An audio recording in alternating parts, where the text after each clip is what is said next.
talk I've given twice here now over 2 years, but each time Baba fills me with more, and the talk is deeper each time. So this took me 2-3 months to refine this talk, and this is what we're going to see, okay? The purpose of life is to realize God within us. Truly, that's the purpose of life. Go ahead, next slide, please. Or you can just click the arrow on the right of there. Might be easier, Jeff. So we're going to focus on the world inside of us. Next slide. Okay, a brief journey toward the fifth and sixth planes of consciousness. Go ahead. And we'll take a quick look back. Go ahead. This is a little background on me to further the introduction, I guess. In brief, my grandma and my mother raised me, and we were in a kind of poor home in Detroit, Michigan. And my grandma was pretty pious. She was a churchgoer. We went to a Presbyterian little church, block and a half down the road. And one day the pastor came to visit her, rare. And I was in the bedroom, and I came out in my underpants. I was about 8 years old. And for whatever reason, I lowered my underpants to my toe and flicked it, and it landed on the pastor's face. So she proceeded to send me to the bedroom. And that's my early years as I remember it religiously. Okay, let's go ahead. Naughty, naughty boy. You didn't get a picture of that. No, I missed it. Where is Wheaton? Oh, Wheaton Academy is, yeah, thank you. No, I just didn't. I should mention that too. Yeah, Wheaton Academy is outside of Chicago, and my poor mother worked 2 jobs, and I was an only child, so my 3 cousins were all boys, and they all went there. So she was determined to keep up with the Joneses. And so I took trains from Detroit to outside of Chicago, went to Wheaton Academy, and a quick story there. I would wash dishes at the meals for a little pocket money. And I had a girlfriend there who was a really brainy one. Penny was her name, and I liked her. And so we would meet before school started. We were all dorm people. And we'd go in the classroom and shut the door, and we'd be in desks. And there'd be an aisle between us, but periodically we'd lean toward each other and kiss. And somebody saw us in the window and reported it. And John Blanchard, I'll never forget, the principal there, he said, "You two are suspended, and if you do that again, we'll expel you." So to finish on Wheaton Academy, I went back there, highly embarrassed, my mother enraged, and I crammed. I wasn't that brainy, but I did decent for about 3 weeks of school. And lo and behold, Penny and I tried it again. And once again, somebody ratted on us, and we got expelled. So my senior year was in Detroit at a public high school. I did well again because I felt so terrible. So that's Wheaton Academy. My undergraduate years were utterly lackluster. I was a jerk in a way. I mean, a hippie. We can relate, I think. Oh, yeah. And I had, believe it or not, 4 majors. So I had quantity and absolutely no quality. My grade point was a 2-something, 2-3, I don't know. So, you know, that's a fitting picture, a brainless one. Was pretty much my story from Wheaton Academy on with one good school year. Next slide. Graduate school. Okay, Baba comes in here. I didn't know what I was going to do. I told you I had 4 majors, didn't like any of them. And so I'm graduating, and what do? So I went to the public library in Detroit, and I'm looking in careers, and there it was, clinical psychology. Talk therapy, talk to people, see if you can help them. That was it. So I got a book, Graduate Studies in Psychology, from the psychology department at Wayne State University, where I went, downtown inner city school. And I looked in there and, you know, to get into clinical psychology then, the ratios were 600 for 10 acceptances in virtually any school in the United States. So I was not at all competitive. So I picked a school that was the easiest, which was the University of Southern Mississippi. They took about 410 students the year before for 10 slots. So I said, well, I got a chance. The essential point here, though, is that I never lost hope. So I called there, and who picks up the phone? No secretary. James Lowe, the Department of Psychology chairman at the University of Southern Mississippi. And I said, Dr. Lowe, you don't know me. My name is Phil Michels. I'm applying to your clinical psychology program. I'm not competitive. However, and this is all true, I said this, I can almost remember verbatim. However, if for any reason one of the 10 people you do pick backs out at the last minute, I'll ask you to consider me, to pick me, and I promise you I'll do well and I'll make a difference in your program. I said that to him. I'm sure he must have thought I'm out of my damn mind. But he said, okay, thank you, Philip. And 2 weeks before they picked their 10, I called again. This time I had to go through secretaries, and I did get James Lowe. And I said the same thing. It was 2 or 3 days before school started, he called me and he said, somebody backed out. Would you still interested? I said, yeah. So that's how I got in there. Wow. It turns out I did well. I actually straight A'd there. That's how I got into Yale University later. But I also made a difference. I was I don't remember how this happened, but I was sort of in charge of public school children testing. And anybody who had all the classes you needed could test. And minimum wage, which we were all making, $5 an hour then. But if you did a testing, you could do 3 in a school day, a public school day, and make $250 a test. So everybody who had testing signed in, and then I'd send them to places, schools, 200-mile radius of Hattiesburg, where Southern Mississippi is. Anyway, so that was all good. Now, graduate school, I'll put it this way. I want to go quick. I finished, and I was the only one of the interns there that was offered private practice. Private practice was what I wanted to do. It was why I got in the field, to see people full time. And I had 2 offers, and so I'm hot to trot. But I was reading one afternoon in the Hospital Community Psychiatry magazine there at lunch, and I saw these beautiful pictures of a state hospital. It was about to open, Columbia, South Carolina, G. Verber Bryan Psychiatric, if you've ever heard of it. They were about to open, and the architecture was quite striking. I was impressed, modern then.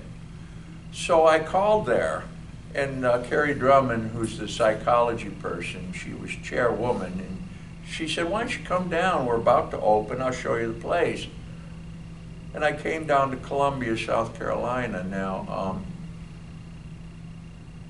I took the job. It was for about 1/3 as much money, and it was bureaucracy. And I mean, really, I think I had 2 patients for psychotherapy. The rest was red tape. And we did have treatment team once a day. And then I'd get the APA Monitor newspaper from the American Psychological Association, I remember. And in there, 2/3 of it were jobs offers per state. I never looked for another job as much as I did not like it there. And this is all about Baba now, because I'm in Columbia, and we all know where Baba is in Myrtle Beach. Now, I didn't know Mayor Baba from any of it. But I was down here, and I didn't squawk, and I didn't want to get out of there, and I didn't like the job. And I had spent all these years to see people. in therapy. So there it is. So I ended up getting, Carrie said, I know somebody, there's an opening at USC Med School. Why don't you apply? And this is worth another comment. I did, and he said, well, you have to give a talk to the physicians and nurses, and depending on how good your talk is, we'll consider you for the job. Well, I wanted the job bad. Once I was told of that one, oh, great. So I put a talk together. I don't even remember what it was on, but I worked my butt off, and I had like a 20-some page handout, really. And so I'll never forget, I spent most of the night copying it. I had to do the old mimeographs. And I made copies, and I'm there, and it hits me, God's truth. What am I going to say? He said, depending on how good your talk is, we'll consider you. Well, I'm sitting there, he's introducing me, and I'm saying, holy shit. You know, I didn't have a handout for me, no notes, no highlights on the copy I sent them. So what I did, line by line, I read the damn thing. By the time we got to page 2, there were 2 residents sleeping. And when I got to about page 11, 45 minutes was over. And I grabbed my things and thanked him and scooted out of there embarrassed. I didn't even go back to the hospital. I went home and felt guilty and terrible about myself. Well, the very next morning, David, this man who interviewed me, called, do you want the job? I said, what? He said, don't argue with me. Do you want the job? I said, yeah. He said, report in 2 weeks, which, by the way, happened to be April 1st. Was my first day at the medical school. So I got the job. 5 weeks later, I said, why did you pick me? I gotta know. He said 4 words, because of your handout. Turned out that David Adams was a psychopath, and he was meeting with Michael Mungo, who you've heard of, who was then starting out, and they were going around every morning looking at real estate, and David would show up at work and walk around once, duck out the door, and because I was a workaholic, I could do 2 jobs in the morning, and then he'd be back for his afternoons. And that's how I got that job. In the meantime, right in there was the most incredible dream of my life, and it was a Mayor Baba dream. Now here's what that was. It's simple, but it wasn't simple. Just like the everything and the nothing, it is, it isn't. Here, I was outside of my body. I don't know if you ever had one. I only had that one. But I'm in the air, and I'm looking down, and there's a beach. And who's walking in a toga, kind of cloth, beige cloth, like robe? But Mayor Baba and a whole bunch of people in all kinds of colored clothes, summer. And he stopped on 2 occasions, looked up at me and smiled. I got a very good look at him. Didn't know who he was. But the point was, the sense of freedom in that dream was so unbelievable, that I can honestly tell you, at least once every day or 2, I thought about that dream for about 20 years. What year was this? That would have been about 1980. 80. Yeah. 80. So for about the next 20 years, it was vivid to me every day or 2. I mean, it'd come in for, 20 seconds, but it was that way. Okay, so now I'm going to kind of get to the end, and we'll go into this more of the talk. But I'm in a New Age group starting in Columbia, and it was called Course in Miracles.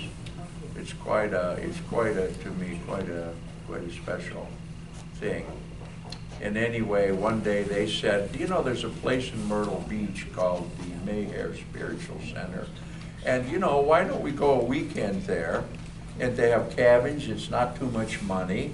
And we can go and enjoy the ocean and have our meeting there. Everybody raised their hand, yeah.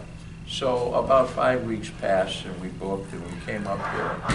When I got in my cabin, it was the place in the green cabin where Brian and I currently are, in fact.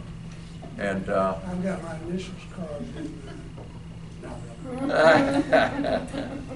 so we're there, and I got in there, and there are two pictures on the wall, and both were the man in my dream, Mayhair Baba. It floored me, because I didn't, you know, I'm thinking, well, there's no such person. And there he was, so I sat on my twin bed for 30, 40 minutes, kind of stunned. Hit me on rounds. I'm between, you know, we have treatment teams and we go to patient after patient and talk about them. Between patients, it hit me real strong. That's why I came down to Columbia. It was to meet Mayor Baba. Now, he'd been dead since, as you know, Silence Day and everything tomorrow. He'd been dead, that was 69, so what, 12 years. But it hit me like a ton of bricks. Well, that's what this is about. And so I became pretty devout 1982 or so. It took Phil Krieger 13 years before I finally went to India. But that's my introduction. Okay, so Baba was directing my life is clear, I think. Go ahead. My early career, go ahead. I've told you about that. Let's keep going. But dream, I mentioned that to you. It certainly didn't seem to be a dream even to this day now. In terms of the freedom, that's the word. Go ahead. So Baba comes to my rescue. Go ahead. How so? Okay, career path, I've gone through all of these quickly. Go ahead. Beginnings, and then now we're going to get to a major point in my career. This is Baba again. Go ahead, please. Beginnings with consciousness is the term I'm going to use. In simple terms, and I'm still trying to get this right, consciousness it comes to me from two things. One is the mind. The mind is our thoughts and the thinker. And then the other piece of it is Baba, Holy Spirit, whatever phrase you want to use in there. Consciousness is those things, thoughts, the thinker, and Baba. Go ahead. All right, non-compliance. This is another Baba story. I'll be brief. This is my career. I'm at the USC Medical School now, family medicine. And we had video equipment. It was really quite neat back then. And meaning there were cameras in many of the exam rooms. And when patients would come in, we'd ask them if they'd mind that we videotape once in a while for teaching purposes, which is a great way to teach, to see what they're saying. And then, you know, meet with them, show them the tape and go over it. It's what we did. And most patients agreed. And of course, we'd flick the switch and avoid any exams. But the interviews at the beginning we could get, and we did.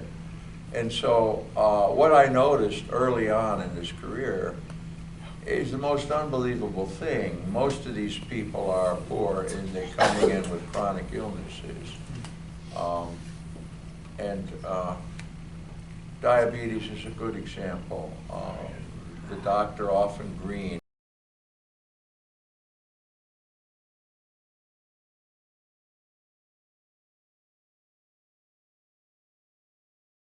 I told you Baba had directed me to this paper. And I don't know again why. Again, it's like being directed. It's just this way. The very next day when I got to work after I was up till 3 in the morning, siphoning through that great article, I'm driving to work and it hit me to do a quit smoking program, to do one at Prisma Health. And I'd had no interest in smoking stuff. I never read anything on it or cared about it, but it popped in my head to do it. And so I got to work and I started my spare time writing, and in about 3 days I was sort of feverish. I put together a quit smoking program that turned out to be 2 classes every week for 3 weeks, 6 classes.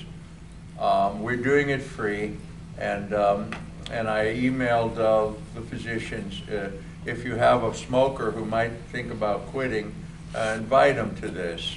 It was there where we work, and it was after work. And so I started it, and it was an immediate success. It was based on consciousness. And after 2 months, they were hyped in the hospital. And they catered food in to all the poor people that were smokers in these classes. We'd have a month and they'd be done, and then another group would sign in, and we'd do it the next month, a new group. And we had meals every night, every time we met, 6 classes. And this went on for 19 years. It expanded to 2 hospitals, Richland Memorial and Baptist, which are Prisma Health now down in Columbia. And here is how it played. On average, they smoked about a pack and a half a day, and they had been smoking for on average 20-some years. And so the worst year, every year, we data analyzed stuff we collected, and the worst we ever did in quit rates was 77% quit of the people in that calendar year. And the best we ever did in a calendar year was 89% of the smokers quit, 9 out of 10. And then I had medical students down the way call these people anywhere from 6 months to 2 years after they took the classes, just to see if they smoked again. And half of them never smoked again. So those numbers were, at the time, 600 times, 400 to 600 times better than the national averages for quit smoking programs. And this was before they started having these phenomenally helpful public service announcements by the quit smoking groups of these catastrophic images of smokers and what happens to them, which is relevant to the presentation of my program. Go ahead. Okay, so now we're going into more of this talk on consciousness. And I'll just reiterate, this has been coming to me now for 5, 6 years, I guess. And I'm a mouthpiece, trust me. This is not, this has just come to me through Baba. So we're going into it this way. We live our lives in 2 worlds, the outside world, which everybody's tuned into, and the inside world. Next slide. We inhabit the outside world. That's not too unrepresentative. Next slide. A confused outside world, okay? And it can be hard on us. We're lots of stress. Go ahead. My God, here it comes again. Next slide. How birds see the world. Next slide. So the growing impressions of out there, and I hear this more all the time. God who? God. Next slide. We also live in an inside world, Baba's kingdom. And this I define as consciousness. It is our mind and Meher Baba, the spirit within us. Next slide.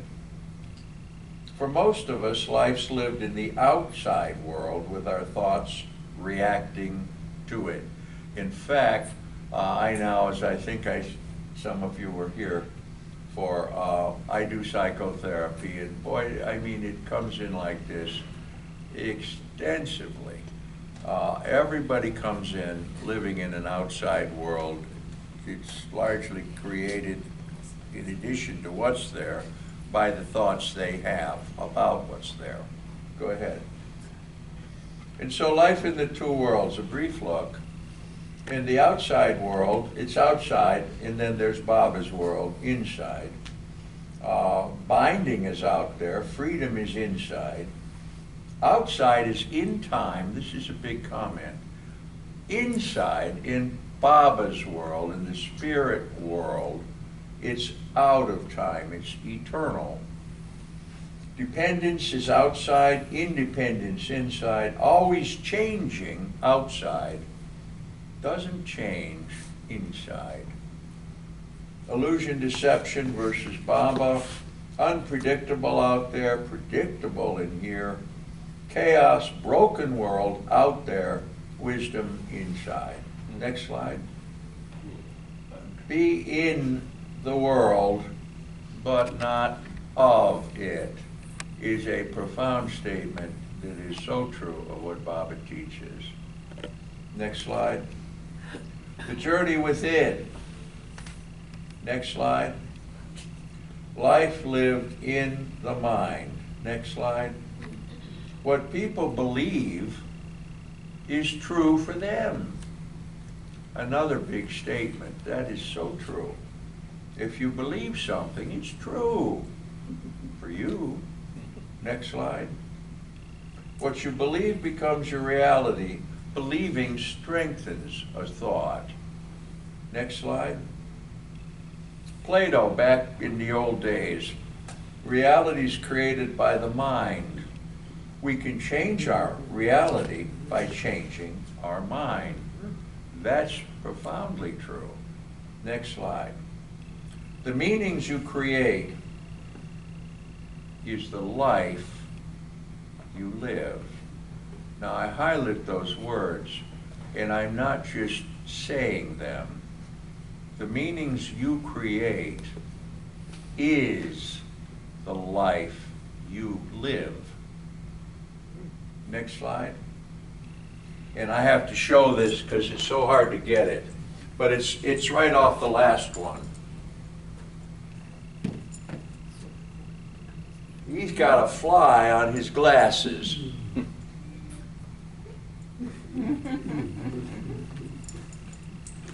The meaning he creates is the life he lives. Next slide. Your thoughts.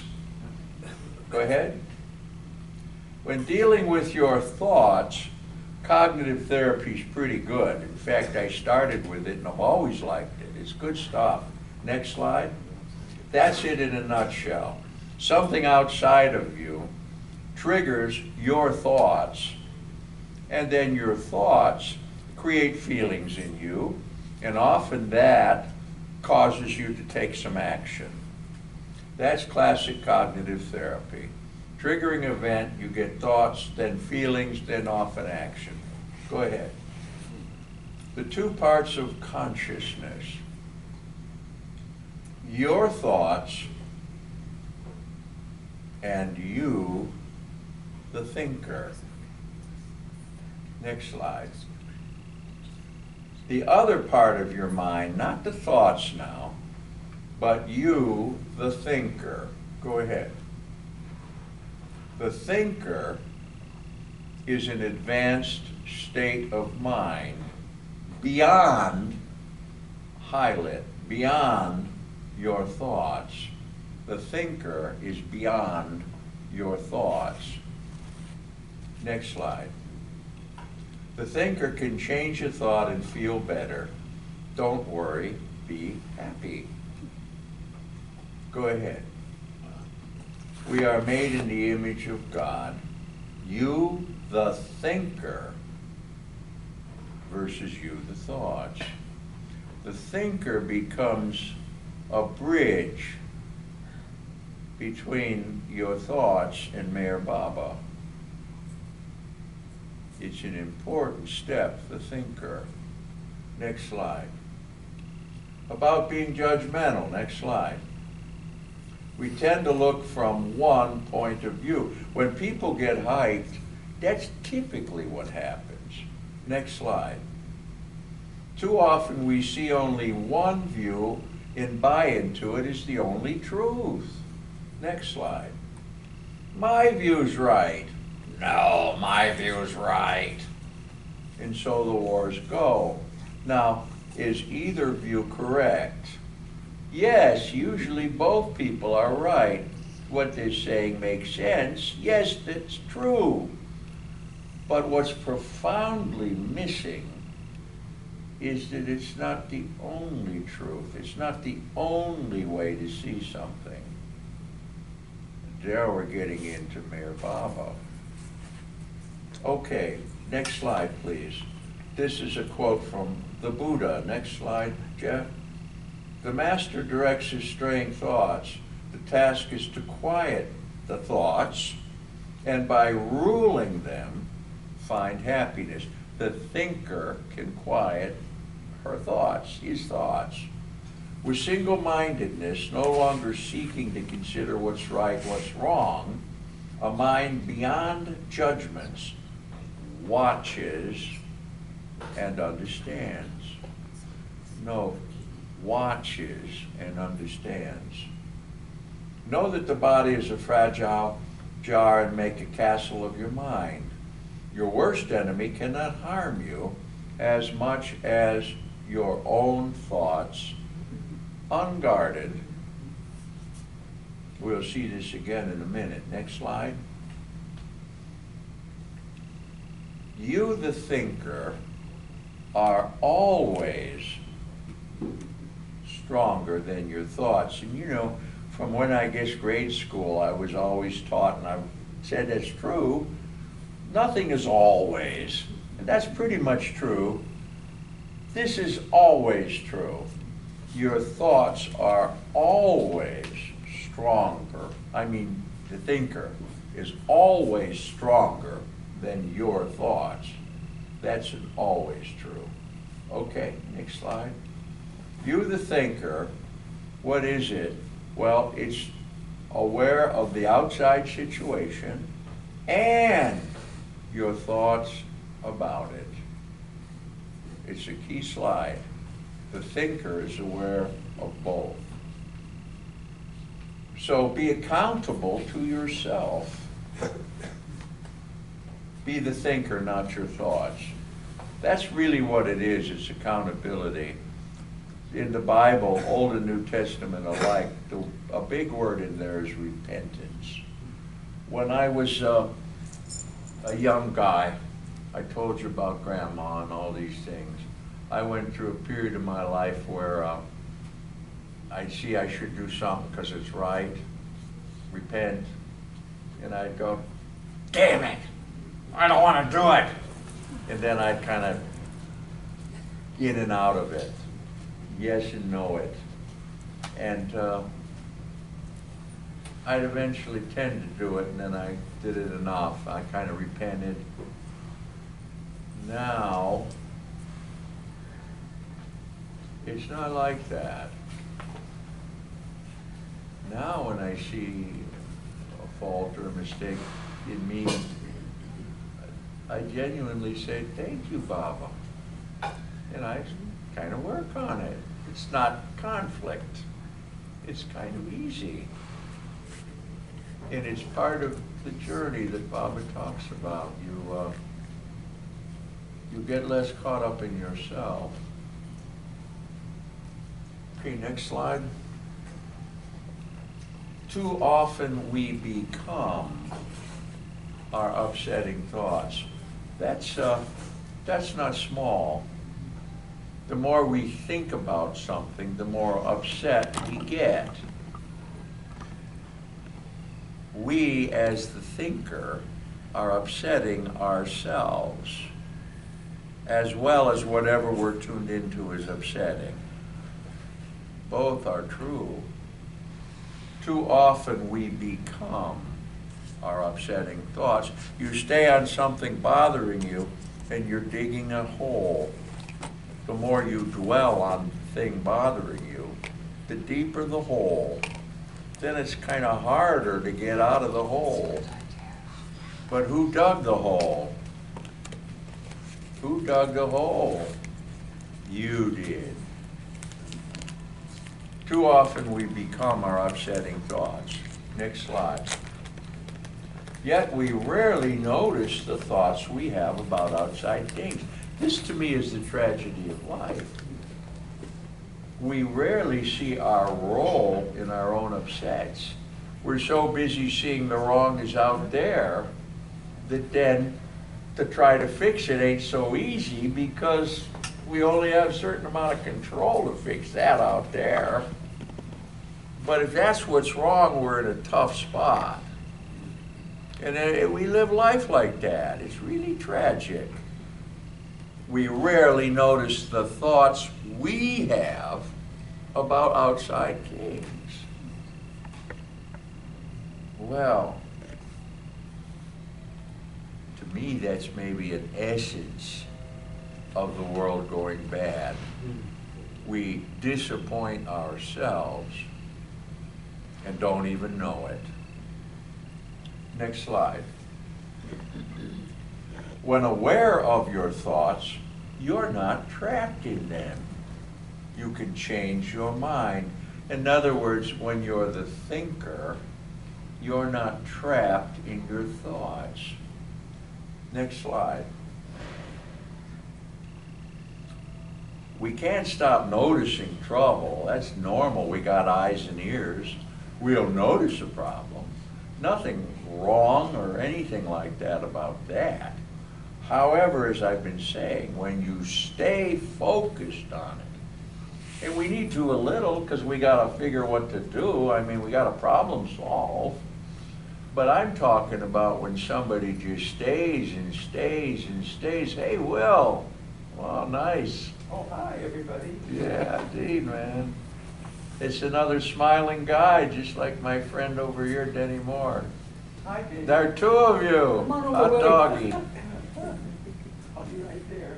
Okay, man. Good to see you. Okay, so here, it's natural enough when we see trouble, and we do want to look at it some and see what to do about it. But we don't want to get lost in it, get caught in it to the point of, let's say, worry, excessive, any of that.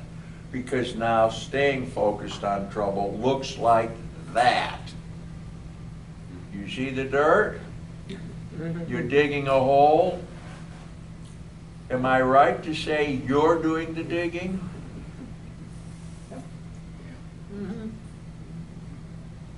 Next slide.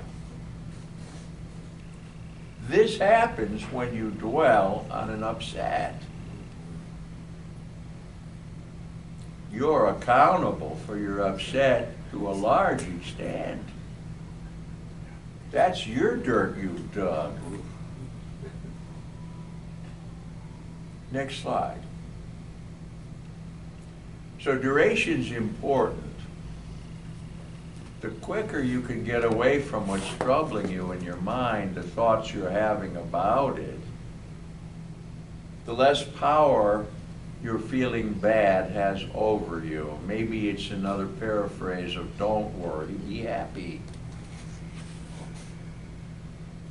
The quicker you can notice you're dwelling, digging a hole about some problem, the quicker you can get out of it without being eaten by it. Duration is important, how long you spend dwelling on the trouble. Next slide. The thinker is a step closer to Meher Baba. Baba's spirit within us. An ongoing witness is the word. An ongoing witness to the meanings we create. You can watch your thoughts and see what you are doing to yourself. Next slide.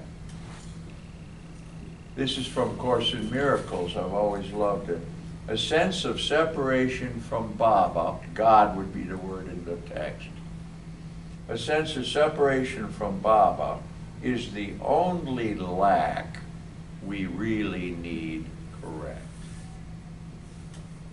I was quite moved at the food break, talking to Brian, who shared with us a moment he had in the Samadhi, and therein was a profound, no separation connection with Meher Baba he had, and as he shared with us, that was, 40 years ago, it still resonates in him. A sense of separation from Baba is the only lack we have. Next slide. Why is consciousness a gift of God? Next slide. Because look at the reason. Consciousness is a gift of God. Within us is a gift of God. You can be conscious anywhere, anytime. Ain't no cost, won't cost a penny. No one can stop you from doing conscious thinking, except you. And last, why is it a gift of Baba? Because it works. It's free, it works. Use it anytime, anywhere, and you're the only one who can stop you. That's why it's a gift of Baba. Now, isn't that profound? You bet it is. I don't think we use it a whole lot sometimes. I could use it more. I'm better at it, thanks to Baba. Next slide. Baba removes all judgments. He does. Next slide. When detached and witnessing your thoughts, Meher Baba helps you discover many ways to see things that are true, not just one. Next slide. There's an example. In silence, you discover there are many ways to see things as true. Looky, looky.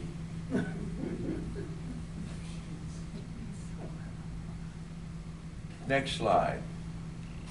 When more aware, there's more choice, better decisions, more freedom, more Meher Baba. Next slide.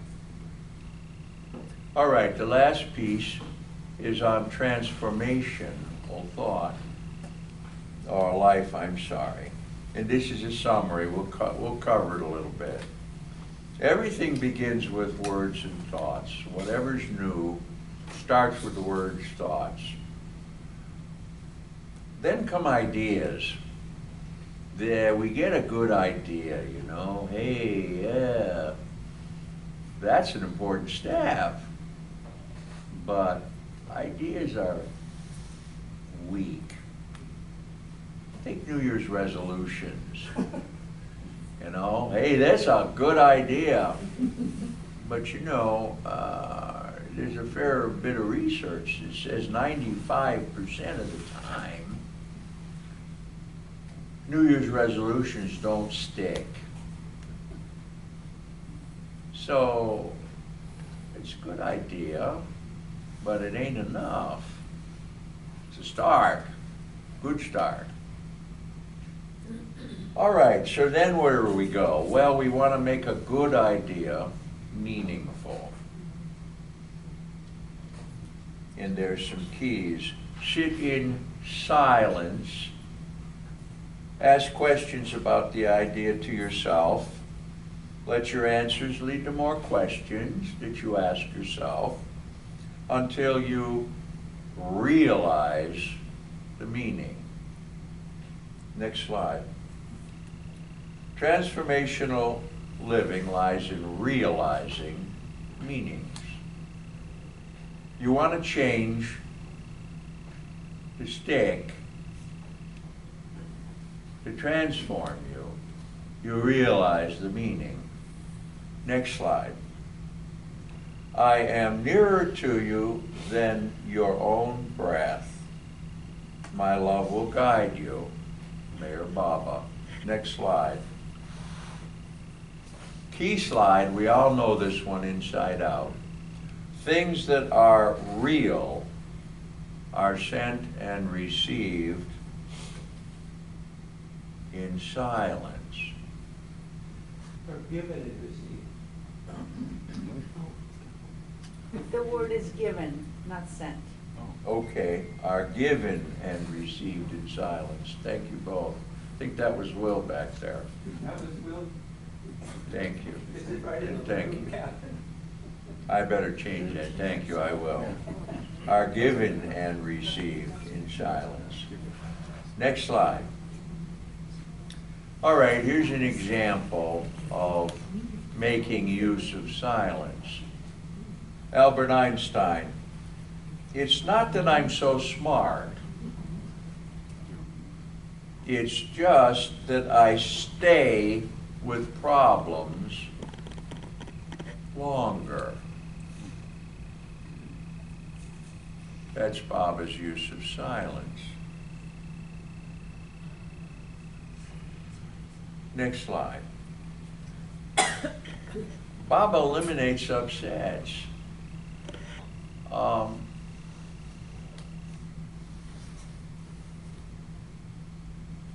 It's a journey, but as you walk it, certainly for me that's true. As an application of the talk,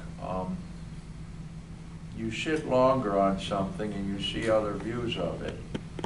And each time you do, the next view and the one after it harmonize the first view that ticked you off. So the silence brings you more peace.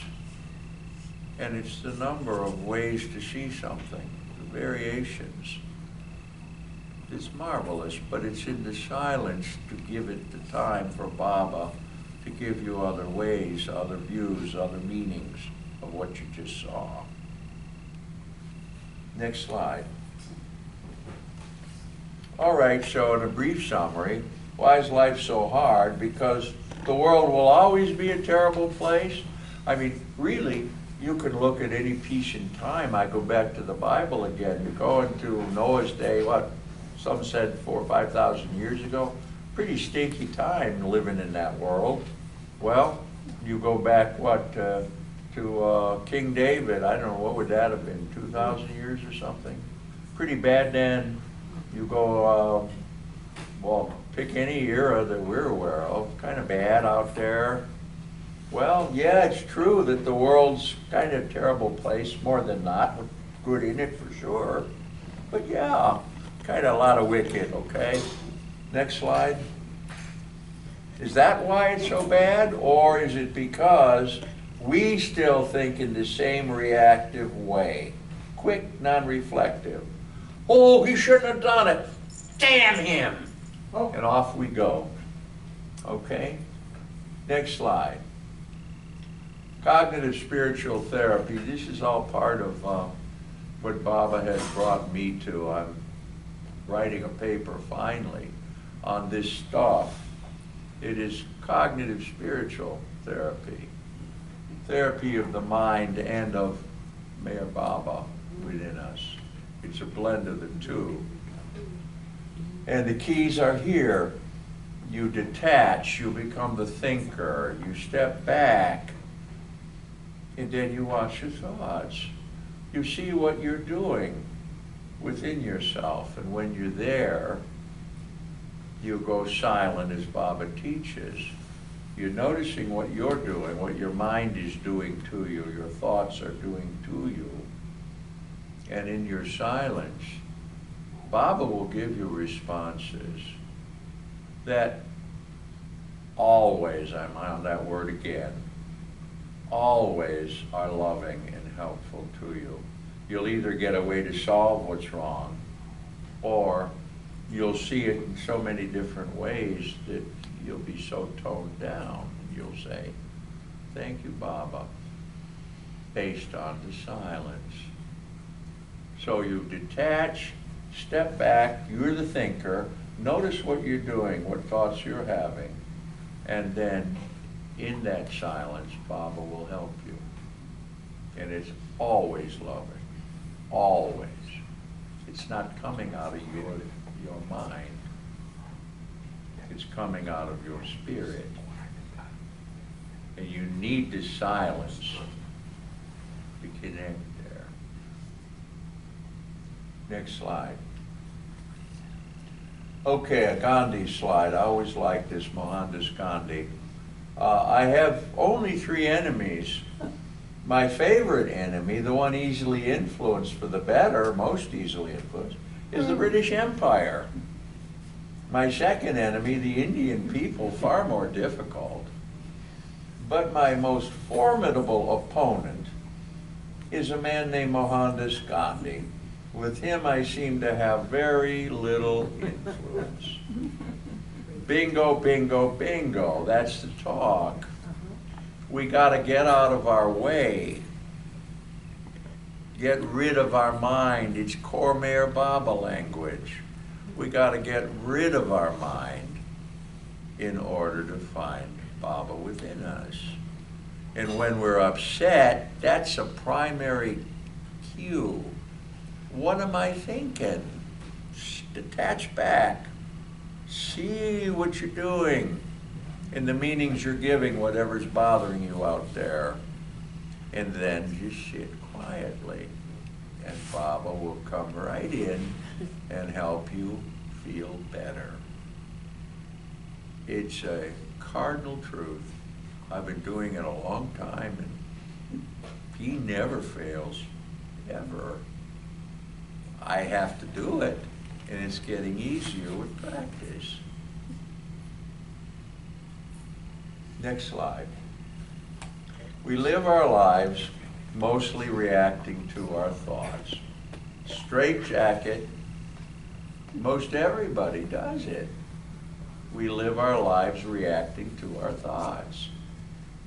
Next slide. Be alive, do this instead. Be the thinker, go silent. Allow Mayor Baba to be active in your life.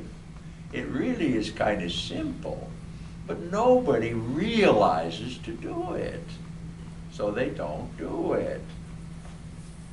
It's the realizing is where the transformation is. Next slide. The more we give up ourselves, the ego in us, the more we're one with Meher Baba. Ultimate humility experienced in ultimate grace.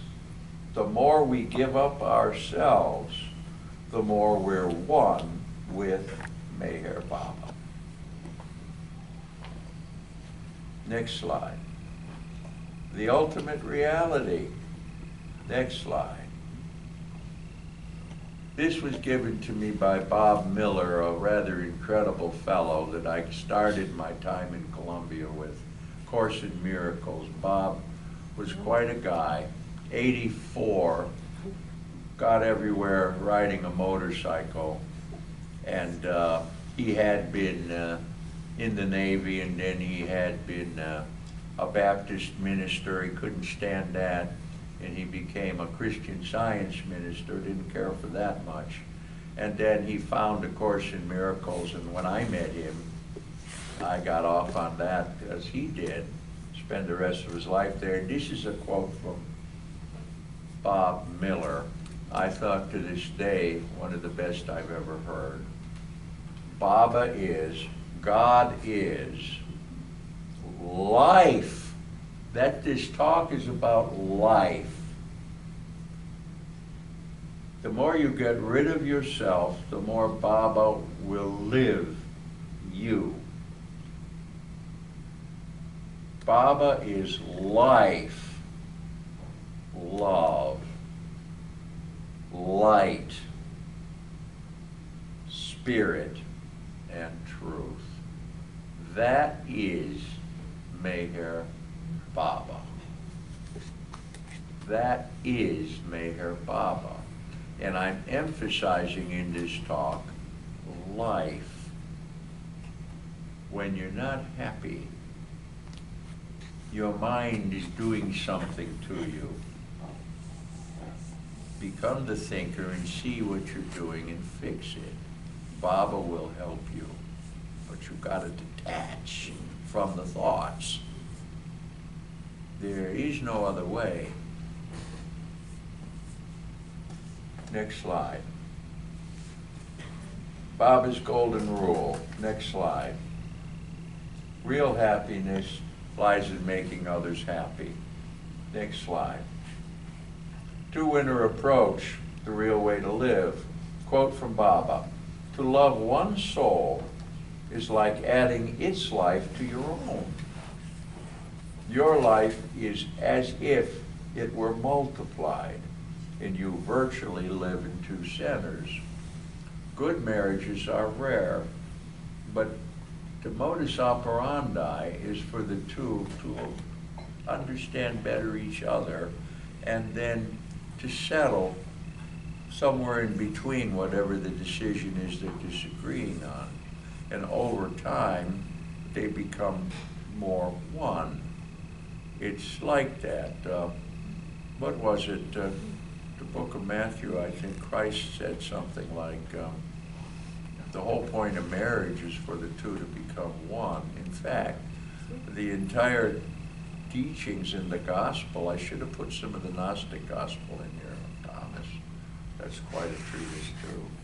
But is unity.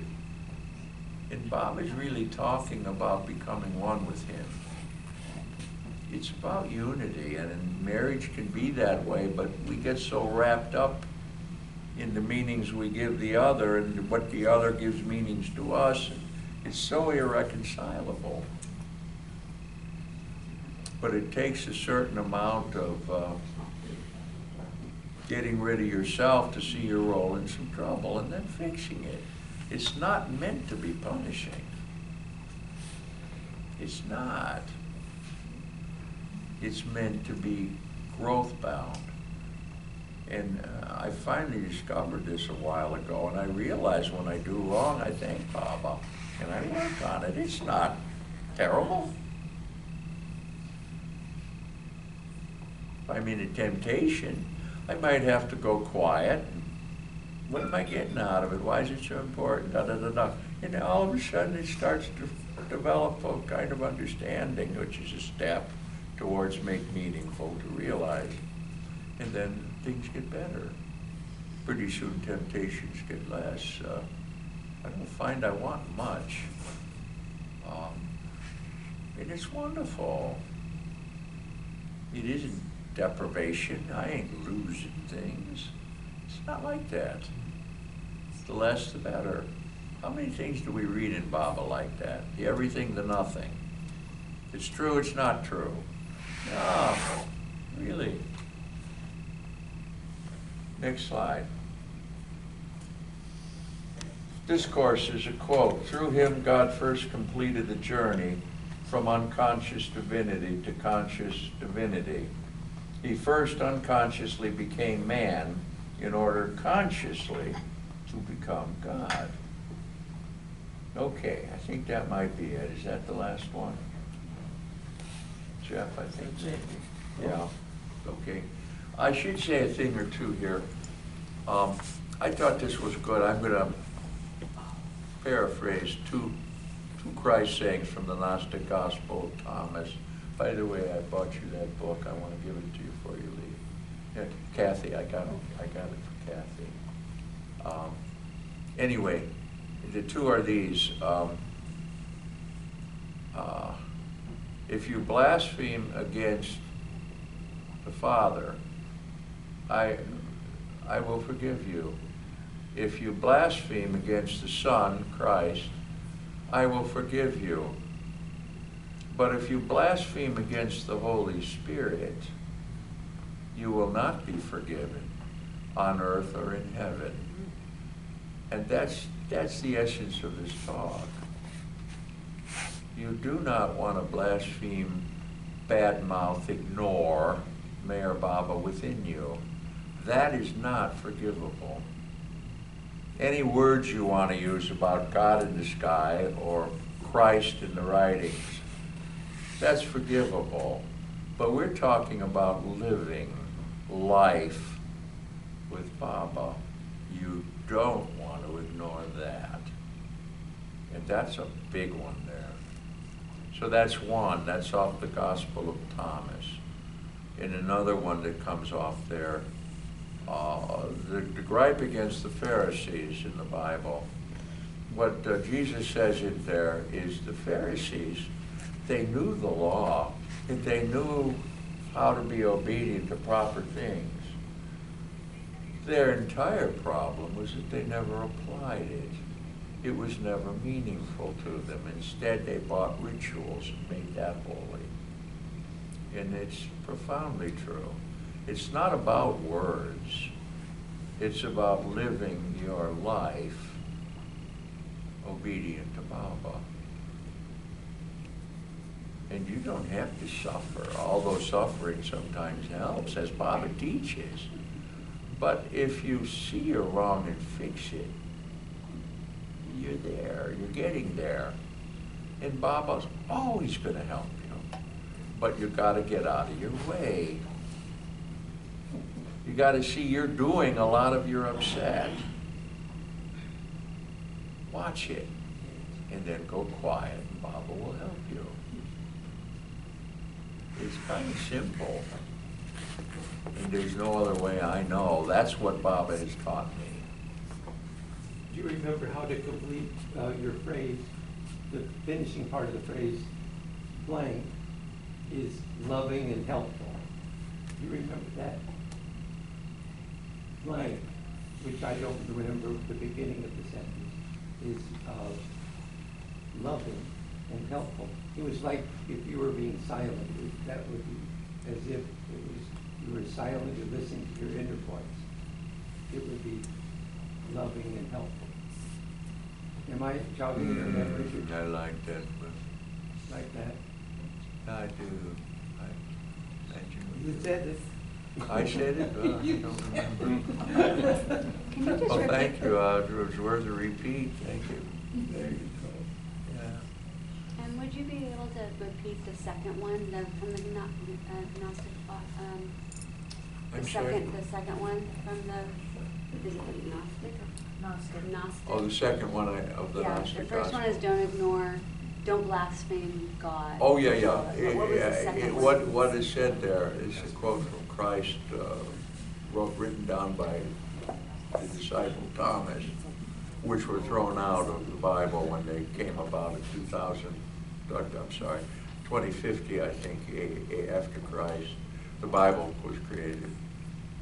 The Council of Nicaea, Catholic group, and then the Roman Emperor Constantine made it the Holy Bible. But Thomas was one of the disciples, and he wrote these. So the second one was, if you blaspheme against God, the Father, capital F, you will be forgiven. If you blaspheme against the Son, capital S, you will be forgiven. But if you blaspheme against the Holy Spirit, that which is in you, you will not be forgiven in heaven or on earth. That's close to the exact quote. So that was the second one? Which one was then the first? The first You had one, two. oh yeah, it had to do, I'm thinking of the Pharisees. Yeah, the Pharisees then. Okay, I'm paraphrasing this, but Jesus said the Pharisees knew the law and they knew all that they needed to be obedient. But they lived terribly. They did not follow the obedience. They lived in the rituals. And then they made everybody do what the rituals told them to do. But in terms of the essence of the law, they were utterly unspiritual. Now, I paraphrased it, but that's the meaning of it, of that particular quote. And I mean, it's in the application. This talk is all about the application. It's to apply Baba to your life and be accountable to yourself for what you're doing and fix it. And life's good. It is. Now, I've been blessed. I haven't had health problems. And I don't know how much that would complicate. I think it would, being upbeat like I tend to be. If my stomach's bugging me and all this, I've been blessed without that. But I lot think of I'd be times going about it disease the too way I'm is- talking and struggling a little more, but I think I could do it. A lot of times disease is also created with our mind. You know, It relates disease, to we're it. not easy with. Remember, emotions. chronic illness is 6 weeks or longer, and therefore more of you is involved than just the body. So that's true. What are the Gnostic Gospels? How many are there? There's Thomas you mentioned? There's Philip. Mary Magdalene is a most interesting one. I've not studied it, but I know the essence of it. That involves Christ as human with sexual interests in Mary. That one's highly controversial, but that's one of them. And the Gospel of Philip is excellent, as is the Gospel of Thomas. And there's one called the Gospel of Truth, which is quite good. Anyway, they're all, I think, you know, you love Baba. These are right along Baba. A lot of them are just right there. What So- about the Hammurabi? Is that, Yeah, that's part of all these. Yeah. Was discovered in the 40s. What happened was because these Gospels were outlawed back in 250, they were trying to burn whatever they had of them. And some priests back in Egypt, buried? they buried them. And then they were discovered around 1940. We better start by burying the some of Nile Baba's stuff. We better start burying some of Baba's stuff because, you know, they just kind of, they keep humans, they want to change things Yeah. and control. What you believe is true for you. Yeah. And these people out there have all these beliefs that they consider sacredly true, even though they're not Yeah. detached enough to look at them, come to different conclusions. I love Christianity, but I don't get that part of it because, you know, there's 1,000 denominations, and I mean, every one of them will take a piece of something and say, this is it. And then they're warring. I'm saying, what the hell? You know, the basic commandments are out of time, back to God within us, Baba within us. Thou shalt not steal. It doesn't matter what civilization you're in. If you steal, gonna bomb you. Maybe not right then when you did it, but then if you get to stealing, you're in trouble. And it never changes. It's not in time. It's eternal. In the core of the Bible, the core of Baba never changes. It's a different kingdom. In the core of Judaism, Core of Judaism, like the Old Testament, yeah. and now Paris Day is going to bury all the Mayor Baba things in her front yard. Backyard. Go back. Yeah, safer there. I just love that laugh, man. Give a laugh. You just keep on going. You get me smiling whenever I see you. Same with Denny up here. I just love it. Thank you, Phil. Yeah, everybody, it's, Thank you. gosh, 5 to 7, scoot on across the street. I'm delighted to see everybody. Thanks for coming. Yeah. Thank you. Thank you.